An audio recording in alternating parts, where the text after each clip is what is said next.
আসসালামু আলাইকুম। বাংলা সংবাদে সবাইকে স্বাগত জানাচ্ছি। আমি চিন্তিয়া হক। শুরুতেই সংবাদ শিরোনাম।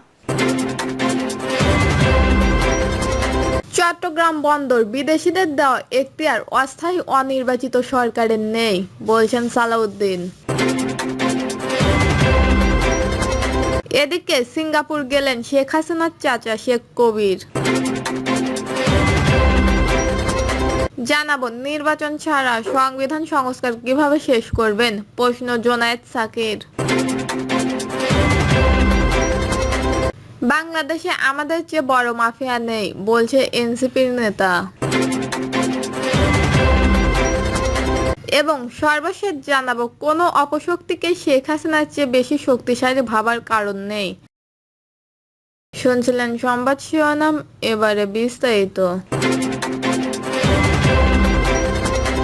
চট্টগ্রাম বন্দর বিদেশিদের দেওয়ার এখতিয়ার অস্থায়ী অনির্বাচিত সরকারের নেই, বলছেন সালাউদ্দিন। চট্টগ্রাম বন্দর বা রাখাইন করিডর বিদেশি কোম্পানির হাতে তুলে দেওয়ার গুরুত্বপূর্ণ সিদ্ধান্ত কেবলমাত্র একটি জনগণের নির্বাচনে নির্বাচিত রাজনৈতিক সরকারের মাধ্যমেই নেওয়া যেতে পারে বলে মন্তব্য করেছেন বিএনপি স্থায়ী কমিটির সদস্য ও সাবেক প্রতিমন্ত্রী সালাউদ্দিন আহমেদ। এই সময় বিএনপির এই নেতা আগামী জাতীয় সংসদ নির্বাচন নিয়ে বলেন, এপ্রিল মাস বাংলাদেশের রাজনৈতিক, সামাজিক ও ধর্মীয় বাস্তবতা বিবেচনায় জাতীয় নির্বাচনের জন্য উপযুক্ত নয়। পাবলিক পরীক্ষা, আবহাওয়া, রমজান সব মিলিয়ে ওই সময় নির্বাচন করলে অংশগ্রহণমূলক পরিবেশ তৈরি হবে না। তিনি জানান, বিএনপি চায় দেশের অধিকাংশ রাজনৈতিক দলের সম্মিলিত মতামতের ভিত্তিতে নির্বাচন ডিসেম্বরের আগেই অনুষ্ঠিত হোক।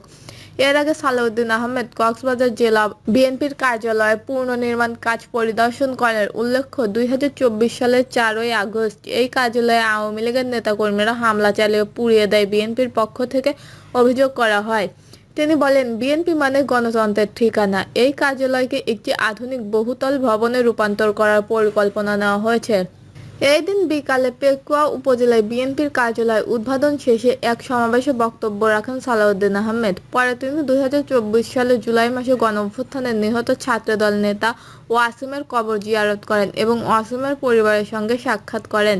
তিনি বলেন, বিএনপি বিশ্বাস করে জনগণের ভোটের মাধ্যমে নির্বাচিত সরকার দেশের ভবিষ্যৎ নির্ধারণ করবে। অস্থায়ী প্রশাসন জাতীয় সম্পদ নিয়ে বড় সিদ্ধান্ত নিলে তা জনগণের প্রতি অবিচার হবে। সিঙ্গাপুর গেলেন শেখ হাসিনার চাচা শেখ কবির। ক্ষমতাচূর্ণ প্রধানমন্ত্রী শেখ হাসিনার চাচা শেখ কবির হোসেন সিঙ্গাপুর গেলেন।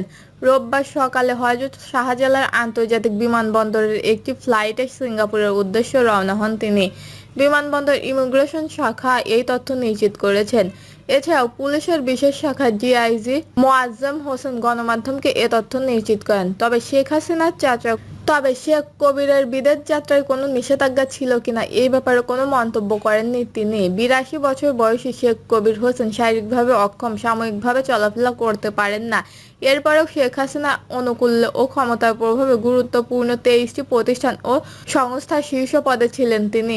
5 আগস্ট আওয়ামী লীগ সরকারের পতনের পর বেশিরভাগ প্রতিষ্ঠান থেকে পদত্যাগ করেন তিনি। শেখ কবির হোসেন শেখ মুজিবুর রহমানের চাচাতো ভাই। তিনি গোপালগঞ্জ জেলা সমিতির সভাপতি ছিলেন। নির্বাচন ছাড়া সংবিধান সংস্কার কিভাবে শেষ করবেন, প্রশ্ন জোনায়েদ সাকির। গণসহিংসতা আন্দোলনের প্রধান সমন্বয়ক জোনায়েদ সাকির বলেছেন, সংবিধান সংস্কারের বিষয়টি একটি নির্বাচনের মাধ্যমে সম্পূর্ণ করতে হবে। তিনি জানান, বিএনপি অন্যান্য রাজনৈতিক দল একটি রোডম্যাপের আওতায় নির্বাচন চাচ্ছে। এর প্রেক্ষাপটে উপদেষ্টা ঘোষিত ডিসেম্বর থেকে জুন পর্যন্ত সময়কাল গুরুত্বপূর্ণ হয়ে উঠেছে। যদিও বিভিন্ন পর্যায়ে 5 বছর সরকার নিয়ে নানা আলোচনা হয়েছে, শেষ পর্যন্ত প্রধান উপদেষ্টা সহ কয়েকজন উপদেষ্টা স্পষ্ট করেছেন যে জুনের একদিন পরেও নির্বাচন গড়াবে না। তিনি বলেন, যখন নির্বাচনকে টাইমলাইন ধরা হয় তখন রাজনৈতিক দলগুলো স্বাভাবিকভাবেই সেই সময়টাকেই লক্ষ্য করে। এখন বিএনপি সহ রাজনৈতিক দলগুলো যে ডিসেম্বরে নির্বাচন চাচ্ছে, যদি তা সম্ভব না হয় তাহলে তার যুক্তিসঙ্গ ব্যাখ্যা সরকারকে দিতে হবে। জোনায়েদ সাকির মনে করেন, রাজনৈতিক দল রাষ্ট্র পরিচালনার দায়িত্ব নিতে চায়, এটি তাদের মূল উদ্দেশ্য সঙ্গে সামঞ্জস্যপূর্ণ এবং এতে কোনো অন্যায় নেই। তিনি বলেন, একটি অভ্যুত্থানের পর নির্বাচিত ও রাষ্ট্র পরিচালনার দায়িত্ব নেওয়া একটি স্বাভাবিক রাজনৈতিক দাবি। তিনি প্রশ্ন তোলেন, কেন একটি অন্তর্বর্তীকালীন সময় একটা নির্দিষ্ট করা হচ্ছে? তার মতে গত 10 মাসে বিচার সংস্কার ও নির্বাচন এই তিনটি দায়িত্ব পালন করা জরুরি ছিল, বিশেষ করে যখন নির্বাচন নিজেই একটি গুরুত্বপূর্ণ সংস্কারের অংশ হিসাবে বিবেচিত। জোনায়েদ সাকি বলেন, নির্বাচন ছাড়া সংবিধান সংস্কার কিভাবে শেষ করবেন? আমরা মনে করি সংবিধান সংস্কারের প্রশ্নটি একটি নির্বাচনের মাধ্যমে বাস্তবায়ন করতে হবে। অন্যান্য সংস্কার অধ্যাদেশ আকারে করা গেলেও সেগুলো শেষ পর্যন্ত সংসদে গিয়ে অনুমোদন নিতে হয়। তিনি আরো বলেন, বিগত 15 বছর রাজনৈতিক সংগ্রামে ভোটাধিকার একটি কেন্দ্রবিন্দু হয়ে দাঁড়িয়েছে।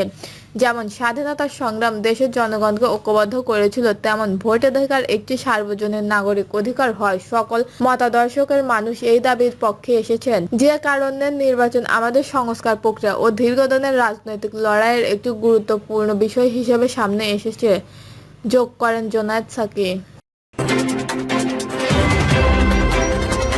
বাংলাদেশে আমাদের চেয়ে বড় মাফিয়া নেই, বলছে এনসিপি নেতা। আমরা জুলাই অভ্যুত্থান সফল করেছি, বিগত 16-17 বছরে কেউ এর নেতৃত্ব দিতে পারেনি। এটি একটি রাজনৈতিক বিপ্লব। কেউ যদি বলে যে শিক্ষার্থীরা তাদের কাজ শেষ করেছে, তারা ক্যাম্পাসে ফিরে যাক, আমরা বলবো 16 বছরের একজন মাফিয়াকে হটাতে পারেছি। আমাদের বুঝ দিতে আবার যদি কেউ মাফিয়া হয়ে উঠতে চায়, আমরা তাদের বলবো, এখন বাংলাদেশে যদি সবচেয়ে বড় মাফিয়া থাকে, আমরাই হচ্ছে বড় মাফিয়া, আমাদের চেয়ে বড় মাফিয়া নেই। বক্তব্যে জোবাইরুল আলম বলেন, কেউ যদি আমাদের জাবেদ হতে চায়, আমাদের ভোট কেড়ে নিতে চায়, তাহলে আমরা আবু সাইদ, মুগ্ধ ও ওয়াসিমের মতো শহীদদের তাদের রুখে দেব।